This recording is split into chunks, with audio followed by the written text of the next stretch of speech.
राधे राधे। जय श्री कृष्ण बच्चों।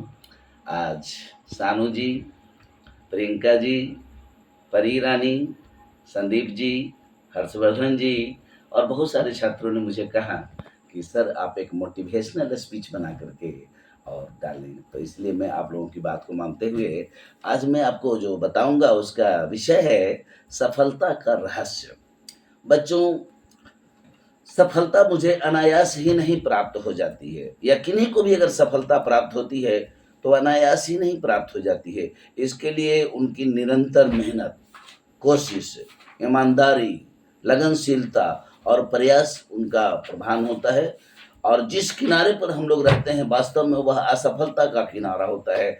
और असफलता एक बहुत गहरी नदी है जिसमें हम जब तक अच्छी तरह से कुशल तैराक नहीं बन जाए तब तक इस नदी में हम प्रवेश ना करें।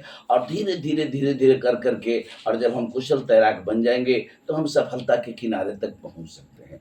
जो भी इस जीवन में सफल हुए हैं, हर सफल पंथी यही विश्वास ले इस पर पड़ा है और उन्हें सफलता उनके मेहनत के परिणाम स्वरूप ही प्राप्त हुई है।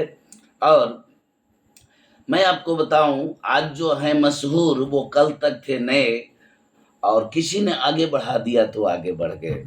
कितने तानसेन गुमनाम रह गए, मौका ना मिला तो नाकाम रह गए। तो बच्चों, निश्चित रूप से सफलता प्राप्त होती है, लेकिन इसके लिए हमें उद्यमी बनना होगा और एक अच्छी तैयारी की आवश्यकता होती है। अच्छी तरह तैयारी करने के बाद ही हम सफलता को प्राप्त करते हैं। जैसा कि आपने देखा कि महाभारत युद्ध में प्रवेश करने के पहले अर्जुन ने स्वर्ग तक जा करके और सारे दिव्यास्त्रों को इकट्ठा कर लिया था, क्योंकि अगर इसकी आवश्यकता होगी तो अवश्य इसका प्रयोग किया जाएगा। राम ने भी रावण पर चढ़ाई करने के पहले सारी तैयारियां कर ली थी।